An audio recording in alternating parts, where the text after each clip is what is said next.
comment d'un match comme ça? Sous tension, un petit peu. On a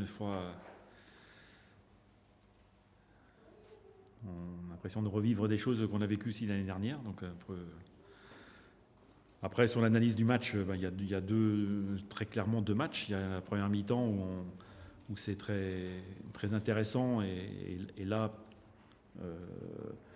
par rapport à Bordeaux, une nette évolution dans la verticalité, dans la percussion. Et le regret qu'on peut avoir sur la première mi-temps, c'est au-delà peut-être d'un manque de maîtrise par moment dans la tenue du ballon, parce qu'on a encore perdu des ballons qu'ils ont placés dans des situations de contre, mais bon, globalement, c'est quand même une première mi-temps qui est réussie. On a beaucoup d'occasions et on n'arrive pas à concrétiser ces occasions. Donc c'est clair que si on marque 4 buts même à la mi-temps, je pense qu'il n'y a rien à dire. Et à ce moment-là, on se met à l'abri d'un retour de l'adversaire. Et puis une deuxième mi-temps où il y a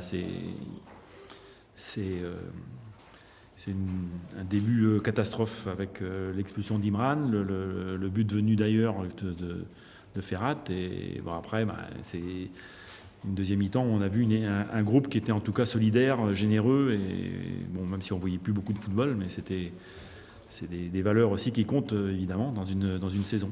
Donc voilà. Puis après, réduit à 9, c'est encore plus compliqué. Donc il fallait faire face à un arbitrage immature et donc on a su quand même y faire face avec beaucoup de générosité. Pourquoi les matchs ? Parce que il n'y a qu'à voir le match dans la répétition des fautes. Je ne dis pas sur le carton rouge d'Imran parce que c'est une faute, c'est une erreur aussi immature, je dirais. Mais après dans la gestion du match, dans le déroulé, dans les fautes. C'est ce que j'estime. Oui. Vous considérez que l'exécution d'Imran est plutôt logique au regard de... Oui, quand on voit les images, on peut le faire. On peut le faire très clairement. C'est attaque par derrière. Il n'a pas à le faire. Déjà, Alban ne doit pas lui donner le ballon. Donc c'est une accumulation d'erreurs, évidemment. Mais après, je dirais, moi, plus globalement, dans la gestion du match, j'estime que l'arbitre n'a pas contribué non plus à une forme de sérénité. En revanche, même à 10, mais finalement, Casser a rarement inquiété, donc ça démontre aussi la solidité et la compacité du bloc. Oui, il y a eu beaucoup de générosité, d'abnégation. Bon, après, ça, j'en doutais pas. Hein. Maintenant, c'était une deuxième mi-temps qui était tronquée, forcément. Évidemment, c'était... Bon, après, on a fait preuve, comme je l'ai dit, de beaucoup de générosité dans cette deuxième partie et de tranchant en première mi-temps avec un Marcus Coco qui n'est pas encore à 100% parce que sur la fin ça devenait difficile, mais qui a montré déjà en première mi-temps tout ce qu'il peut nous apporter dans la percussion, dans la prise d'espace. Et évidemment, c'était une nette évolution par rapport à ce qu'on a vu vendredi dernier à Bordeaux. Comme je l'ai dit, notre jeu a besoin justement de prise de vitesse, de prise d'espace, et on a besoin aussi de ces joueurs-là, avec un Randall qui nous a apporté justement aussi cette vitesse, cette prise d'espace. Et le regret que j'ai, c'est qu'on ne soit pas montré aussi assez adroit ou pertinent, en tout cas dans les occasions qu'on s'est créées, parce que là, on a des arguments quand même offensifs qui sont intéressants. À sujet de vitesse, on l'a senti dans les transmissions aussi, notamment sur l'apport de Marcus Coco. Je pense avec la relation qu'il a avec l'équipe. Oui, mais parce que tout de suite, il redemande de la profondeur. Donc tout de suite, ça donne du mouvement, ça donne de la vie au jeu.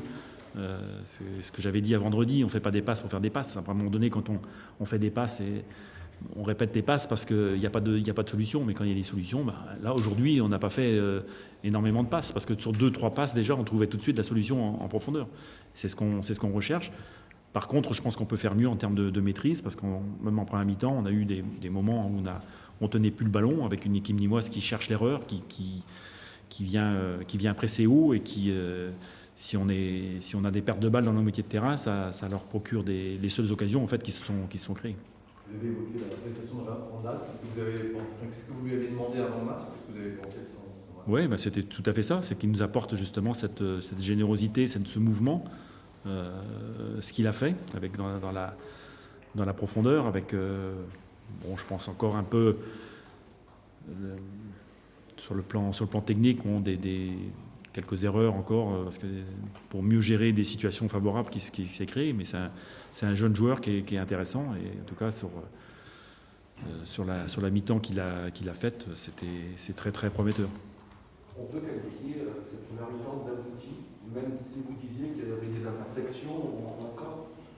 Non, mais ça montre la voie qu'on cherche. Comme je l'ai dit, on a fait à Bordeaux, on a fait beaucoup de conservation parce qu'on ne trouvait pas cette percussion, cette profondeur. Et nous, c'est notre recherche, et on a besoin de joueurs aussi qui sont capables d'apporter ce mouvement, cette profondeur. Je dis là, on n'avait aussi pas la même équipe, et je pense qu'on a cette capacité quand même à faire mal à l'adversaire, à créer quelque chose. Maintenant, il faudrait aussi l'associer à davantage de maîtrise dans la tenue du ballon, dans des moments pour alterner des temps forts et temps faibles. Est-ce qu'on peut parler, quand vous avez résisté à mettre en compte, de victoire fondatrice, de moments fondateurs? Parce qu'il y a eu quand même une générosité, vous parlez de générosité. C'est important. Faire une saison, c'est important d'avoir cette solidarité. C'est aussi important de jouer au foot, de savoir jouer au foot. Et je pense que ce match-là, ça résume les deux, avec des demi-temps qui sont très différentes, mais on a fait preuve en tout cas de ces qualités, des qualités techniques en première mi-temps, des qualités de solidarité, de générosité en deuxième. Donc il faudrait maintenant faire l'amalgame sur un match, et puis ne pas se mettre dans la difficulté comme on l'a fait aujourd'hui, parce que c'est nous-mêmes qui nous sommes mis dans une situation très, très, très difficile. Surtout que je savais que le deuxième carton pour Fabio allait arriver de toute manière.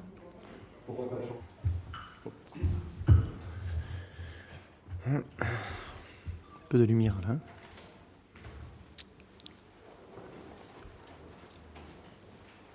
Jérôme, j'imagine que tu as plein de regrets sur ce match. Qu'est-ce que tu regrettes le plus? Le deuxième but.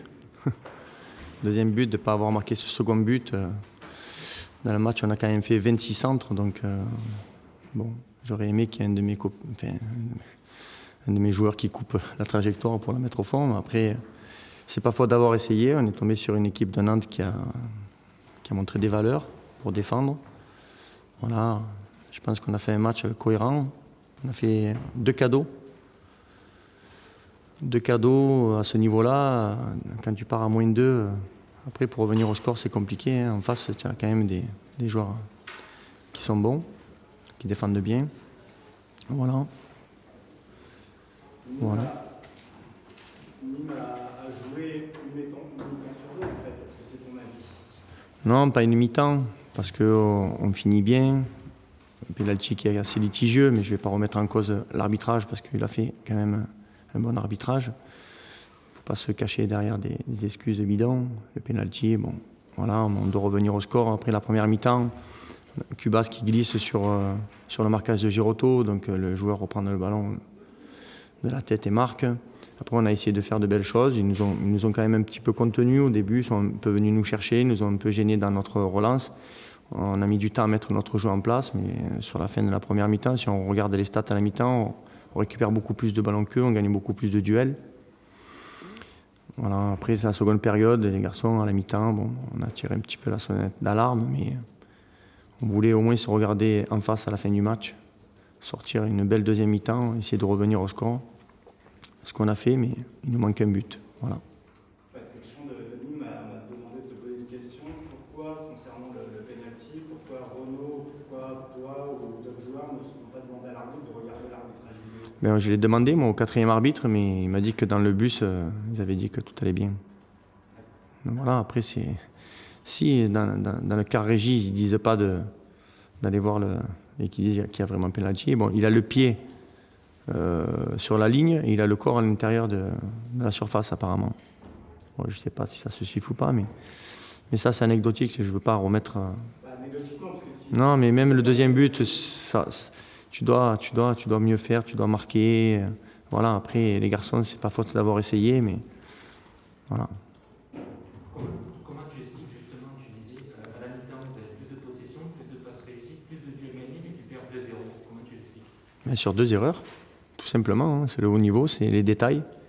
Un coup de pied arrêté sur une glissade Et Renaud qui est sorti un peu trop vite, il s'est fait prendre. Après, Loïc fait une faute. Voilà, le jeu demande de faute. Donc, mais ils ont bien joué sur le coup. Hein.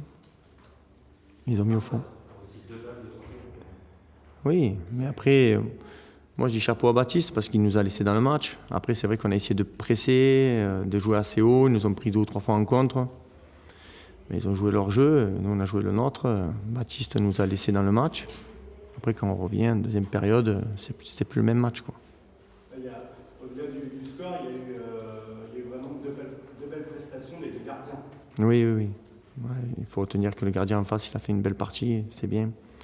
Ils ont joué le jeu, ils jouaient le temps un petit peu, c'est bien, c'est à l'expérience, il ne faut pas leur en vouloir non plus. Mais moi, je pense qu'on peut marquer avant, et c'est ce que je regrette, vraiment.